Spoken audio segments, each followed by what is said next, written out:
Hey folks, Dave back again with another shootout hockey video, and in this video we're going to take a look at the fast action cards. So let's get right down to rink side. So over on the right hand side of the shootout hockey helper we have our fast action card display. Now in the description I'm going to put a link to the drive-through cards.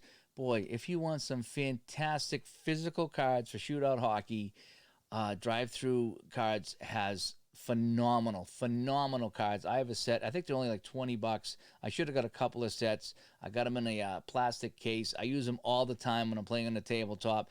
They are great. A lot of people love these cards. So I'll put a description to the drive-through cards of shootout hockey. There's also a link on the shootouthockey.com website to the drive-through cards. They are fantastic if you're playing on the tabletop. But we're playing on the PC today with the shootout hockey helper, so all the fast action cards are built in. So let's take a look at what we have.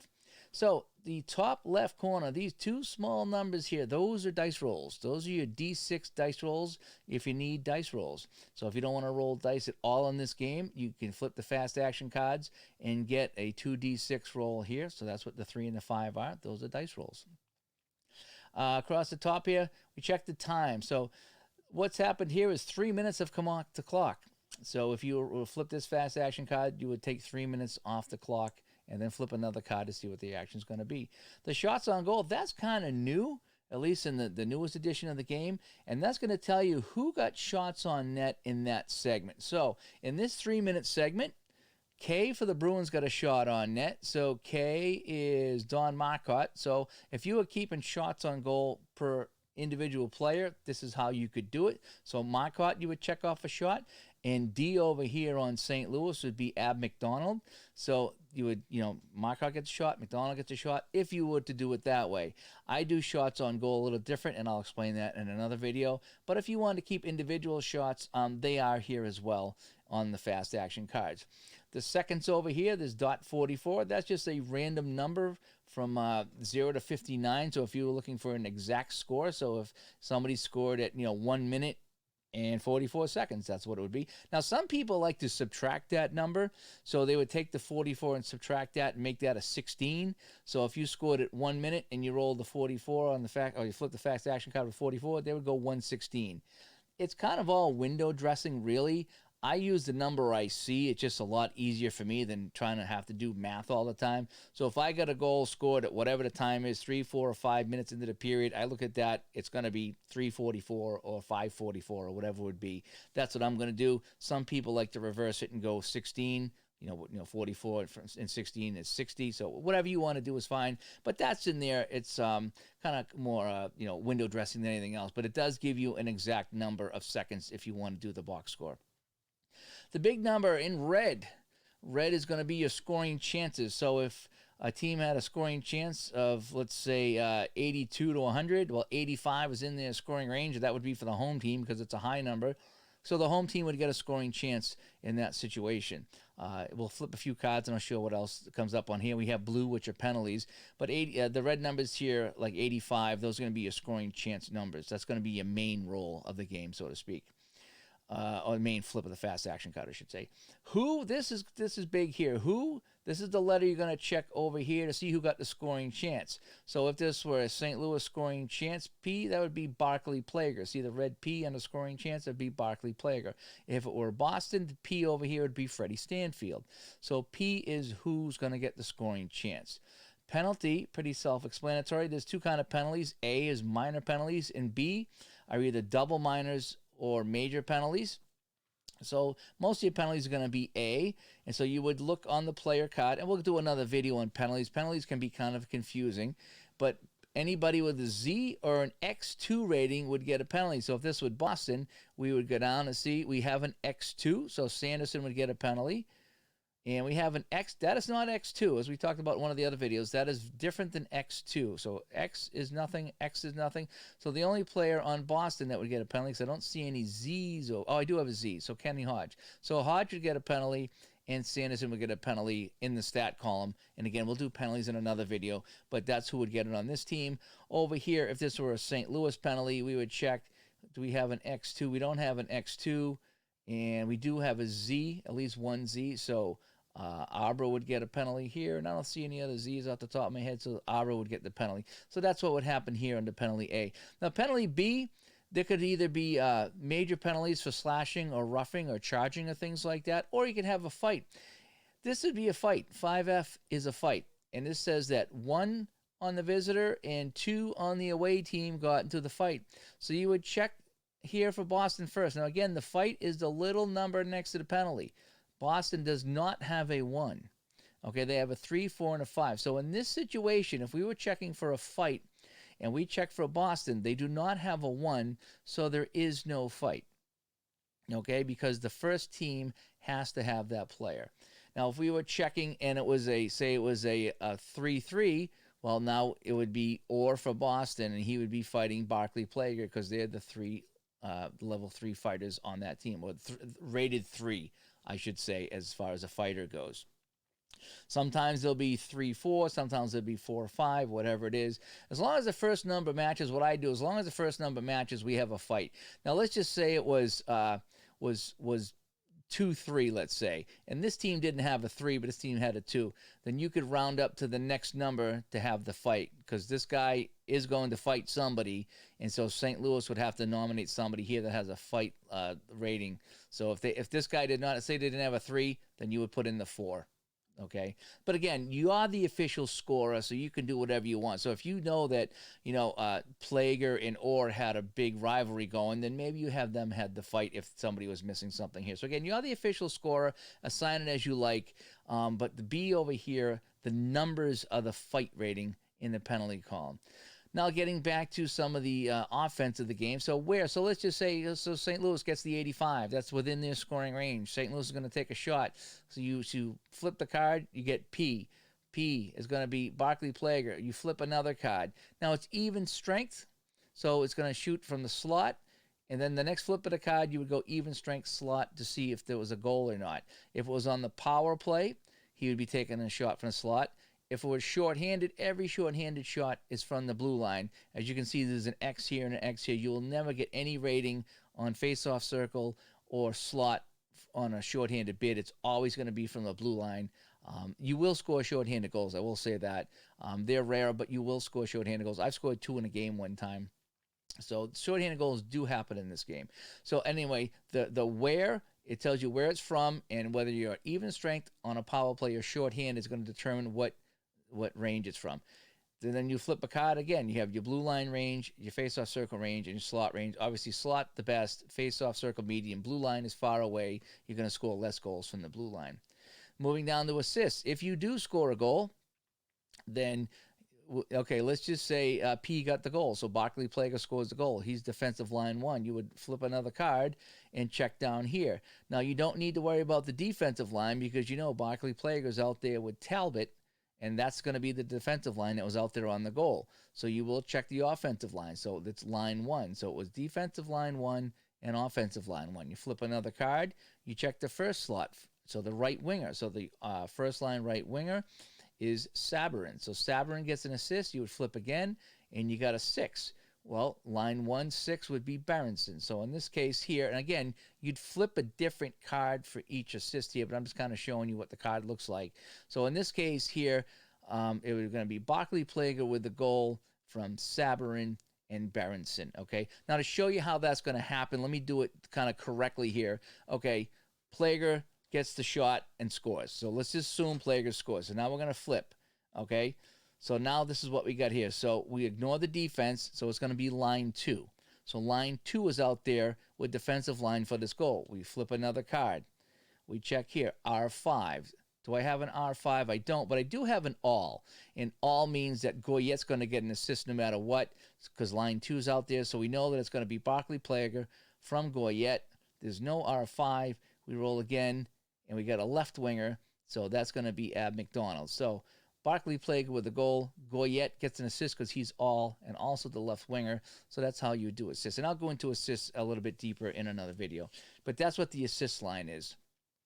Dropping down here to rebounds, we talked a little bit about rebounds in the past, whereas if you get a rebound chance, let me flip and see if I can get a rebound here. Yeah, oh, these are all rebounds. So let's just say you were taking a shot from the blue line, You flip the next card, and you get the rebound chance. So now let's just say you were shooting on Cheevers. So Cheevers has a rebound rating of 3. So you're going to flip the card, check the rebound rating, and a 6 is greater than 3. That's a goal, and it even tells you who took the shot. So the left defense got the rebound shot.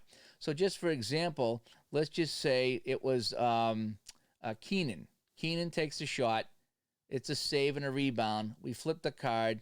Now the left defense comes in and scores the goal. So now we want to see who was. Now what I would do is see who that left defense was, because we're not sure of who the line that was out there. We know line 1 was out there with Keenan taking the shot. So what I do, this is how I determine it. So now I determine that it was line 1. So the left defense on line 1 gets the goal. So again, we're back to Barkley Plager. So on this sequence, Keenan took the shot.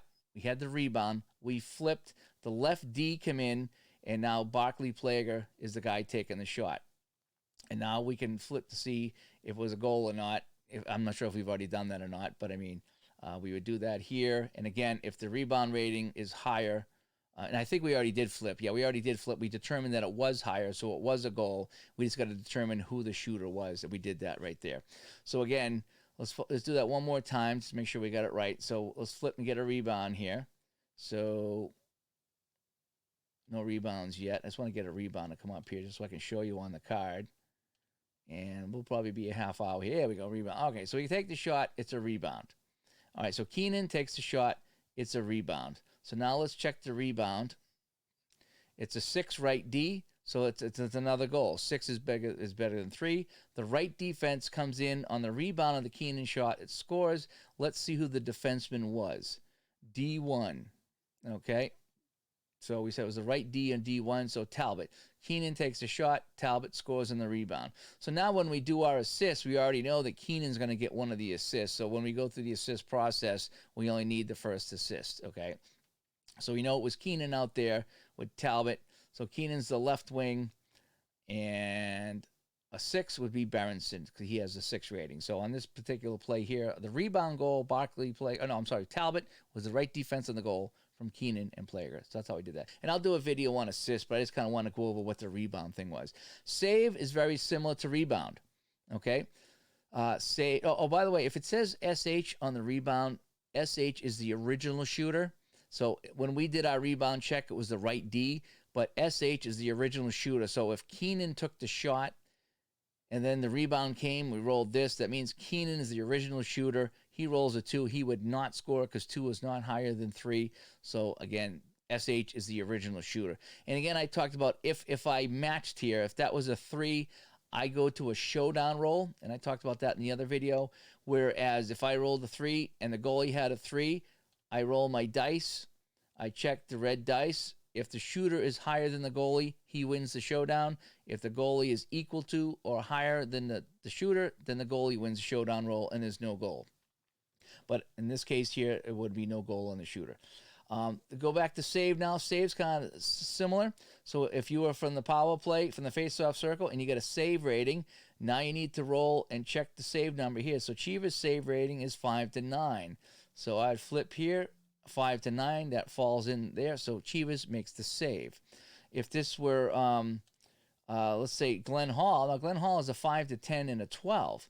So if I rolled a 3, it's not within his range on Hall, so that would be a goal. So that's kind of how the save works. Very similar to rebound. You come down here, you check the rebound number. If it's higher than the goalie rebound, or if it's not in the save area, then you have a goal. The 6th spot over here, this is when you pull the goaltender late in the game. I like to flip 2 cards at the end of the game. It gives me some drama. So when you're last minute of the game or the last 2 minutes of the game, especially in the last minute, I'll flip a card and you check over here. And it's either going to be goal, empty net goal, or no goal. If you get goal, that means a team with the goalie pulled scored the goal. So if they're down by a goal, they would tie the game. Okay, let's take another one here. So this is nothing. So that would mean nothing happened. Neither team scored. Time expires. If I can get an ENG, you can see that coming. Okay, that's another goal. So that would be for the team with the goalie pull. I just want to get an empty net goal here to show you. If I can get one to come up here. Of course, I'm rolling all goals here. That's kind of funny. Could I get an empty net to come up to show you what that looks like? Nope, not yet. We'll keep going. There we go. So if this were to come up in the 6th spot, that would be an empty net goal for the team, obviously, with the goalie in. So if St. Louis pulls the goalie, we roll this, it's an empty net goal for Boston. Now, keep in mind, when you're down here in the sixth column and you've got the goalie pulled, you're ignoring the number up here. This number doesn't mean anything, and neither do the minutes, because you're in the last minute of the game, the last 2 minutes of the game, and you're only concentrating on the six-man box because the goalie's out, it's crunch time, so you're going to flip here to see if there was a goal, nothing, or an empty net goal. And then after that, you could determine who scored. So you got a goal here. So the game is tied. Let's roll to see who got the tying goal. Oh, okay, so Red Berenson scored to tie the game. Again, now you don't worry about here because we've already determined the goal was scored. So now we're back to determining who and all the assists and the whole bit. So sixth is your empty net goal, your game tying goal, or nothing with the goalie pulled. That's what that is, ignoring the red number up here. Also up here on the red number, I didn't go over this yet. If I can get something to fall in here. Blue. Okay, blue is a penalty. So if you were to roll up here, instead of getting a scoring chance, you could also get a penalty. All right, so a penalty away. So now you would follow, and we'll go over the penalty protocol in another video, but you would flip another card and then follow here. So this would be a penalty B, blah, blah, blah, and you would follow the protocol for that. But that's what the numbers up here. So again, red is scoring chances, blue is a penalty. And if you by chance roll the number that falls within no range, let's just say St. Louis was 84 to 100. Well, 83 is below 84. It's definitely not a scoring chance for Boston. It's not a penalty, so nothing happened during that tying segment. So that's how the fast action cards work. The last thing at the bottom is a rare play. Okay, now occasionally, I probably won't get this to come up here if I flip a few times, but under the who, sometimes it'll say rare. Okay? As you can see, it flips over there once in a while. But instead of a letter, it'll say rare. If it does, you flip another card, you get on here to the rare play and see what happens. So in this case, the shooter was injured, so you could roll to see who it was, and you're like D. It's like, oh boy, Johnny McKenzie for Boston was hurt on the play, and then you could determine, how long he was out. If usually he's just out for the rest of the game is what it is. But if you were playing a season, you could adapt the system where if he might miss a few games or whatever. But that's how you would do the rare play. Again, if you get the rare play to come up, you flip again. You come down here to see what the deal is. And this is a breakaway goal.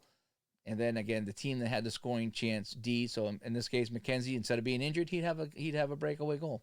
And then you'd follow the typical way to find an assist. So that's what the fast action card looks like. Again, you get your dice roll at the top. You have your minutes gone by in the game. You have who took the shots on net in this particular time segment. In this case, no visitor shots. And over here, C and P got shots. So Sabrin got a shot and Barkley got a shot if you want to keep shots on net. 32 seconds here.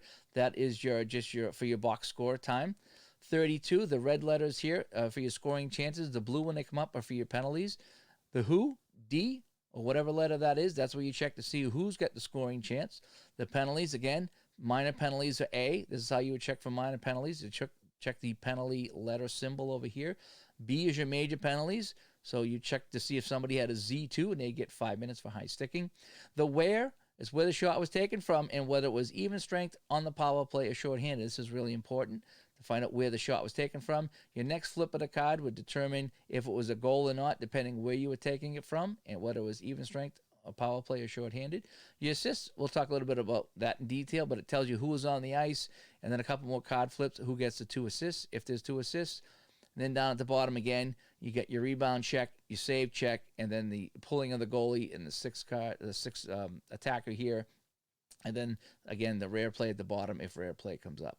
So that's a look at the fast action cards. I used to use dice all the time, and then I started using fast action cards, and then I kind of did a hybrid. Now, with the helper here, I strictly go fast action card because it's just so easy to use on the helper. But anyway, I wanted to break down the fast action cards a little bit and talk about that. So I'm Dave. We'll talk to you later. Bye-bye.